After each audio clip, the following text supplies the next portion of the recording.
എല്ലാവർക്കും ക്രിസ്തയേശുവിൽ എൻ്റെ സ്നേഹവന്ദനം. ഞാൻ നിങ്ങളുടെ ക്യാപ്റ്റൻ സാജൻ ജോൺ. അനുഗ്രഹിക്കപ്പെട്ട ഒരു പ്രഭാതം കൂടെ സ്വർഗത്തിലെ ദൈവം നമുക്ക് ദാനമായി നൽകിയിരിക്കുകയാണല്ലോ.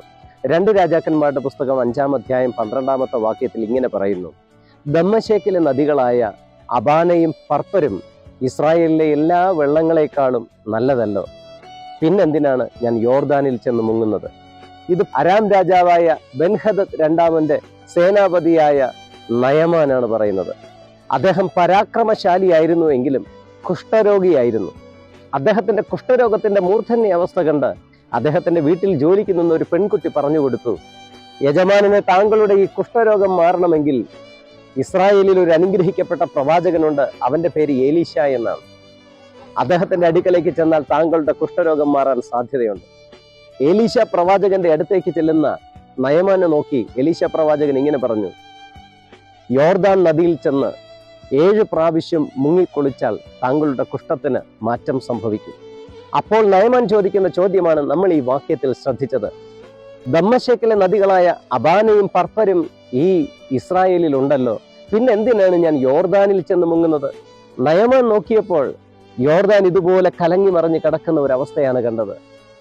യോർദാനിൽ വൃത്തിഹീനതയുണ്ട്. യോർദാനെക്കുറിച്ച് പല ക്ഷയാത്മകതകളും പറയാനുണ്ട്. എന്നാൽ ദമസ്കോസിലെ അല്ലെങ്കിൽ ദമ്മശേക്കിലെ നദികളായ അബാനയും പർപ്പരും കണ്ണീര് പോലത്തെ വെള്ളത്തിനുടമകളാണ്.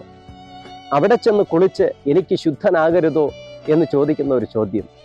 പ്രിയപ്പെട്ട ദൈവമക്കളെ, നമ്മളും ചിലപ്പോഴൊക്കെ ഇങ്ങനെയല്ലേ?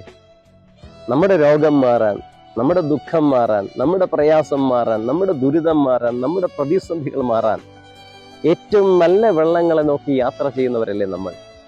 കലങ്ങി മറിഞ്ഞ അനുഭവങ്ങളിലേക്കൊന്നും നമുക്ക് പോകാൻ താല്പര്യമില്ല. എന്നാൽ സൗഖ്യം കിട്ടണോ? കലങ്ങി മറിഞ്ഞ അനുഭവങ്ങളിലൂടെ തന്നെ കടന്നു പോകണം. നമുക്ക് സമാധാനം വേണമോ, നമുക്ക് സന്തോഷം വേണമോ, നമുക്ക് നന്മ വേണമോ, നമുക്ക് അനുഗ്രഹം വേണമോ, കലങ്ങി മറിഞ്ഞ ഒരു അനുഭവം നമ്മുടെ ജീവിതത്തിൽ ഉണ്ടായേ മതിയാവും. എന്നാൽ ഈ ചോദ്യവാദങ്ങൾക്കൊടുവിൽ നയമാൻ യോർദാനിൽ ചെന്ന് മുങ്ങുകയാണ്. അദ്ദേഹം മുങ്ങി എഴുന്നേറ്റ് വന്നപ്പോൾ അദ്ദേഹത്തിൻ്റെ ശരീരം ഒരു ബാലന്റെ ശരീരം പോലെ ആയിത്തീർന്നു എന്ന് പറയുകയാണ്. പ്രിയപ്പെട്ട ദൈവമക്കളെ, ഇതിനാണ് കലങ്ങിയ അനുഭവങ്ങളിലേക്ക് ചെല്ലണമെന്ന് പറഞ്ഞത്. നമുക്ക് നഷ്ടപ്പെട്ട ബാല്യത്തെ കൂടെ തിരികെ തരുന്ന ഒരു അനുഗ്രഹിക്കപ്പെട്ട യോർദാൻ. ആ യോർദാന് പകരക്കാരില്ല. ഇതൊരു പകരക്കാരില്ലാത്ത യോർദാനാണ്. അബാനയും പർപ്പരും ഒന്നും അതിൻ്റെ അടുത്ത് വരില്ല. കാരണം കർത്താവായ യേശുക്രിസ്തുവിൻ്റെ സ്നാനം നടന്നത് ഈ യോർദാനിലാണ്. പുരോഹിതന്മാർ നിയമപെട്ടകം ചുമന്നു വന്നപ്പോൾ അവരുടെ കാൽ പതിച്ച് 2ആയി വിഭാഗിക്കപ്പെട്ടു നിന്ന യോർദാൻ ഇതാണ്. അതുകൊണ്ട് ഈ യോർദാന് ചില പ്രത്യേകതകളുണ്ട്.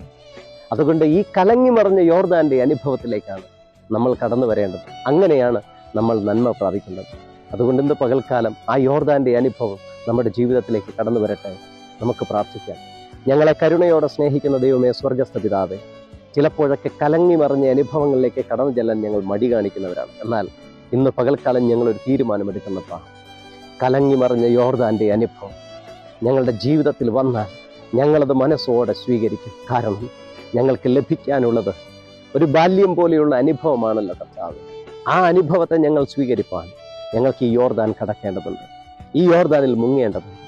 കർത്താവെ, തുടർന്നുള്ള നാളുകൾ വന്നു ചേരുന്ന കലങ്ങി മറിഞ്ഞ യോർദാൻ്റെ അനുഭവങ്ങളെ മനസ്സാലെ സ്വീകരിച്ച് കർത്താവിൻ്റെ സന്നിധിയിലായിരിക്കാൻ, പ്രാർത്ഥനയോടെ ആയിരിക്കാൻ ഞങ്ങൾ ഒരുക്കണമെന്ന് പ്രാർത്ഥിക്കുന്നു. ഈ സന്ദേശം കേട്ടുകൊണ്ടിരിക്കുന്ന എല്ലാ ദൈവമക്കളെ അനുഗ്രഹിക്കണം. യേശു ക്രിസ്തുവിന് അധികാരമുള്ള നാമത്തിൽ തന്നെ പിതാവേ, ആമേൻ.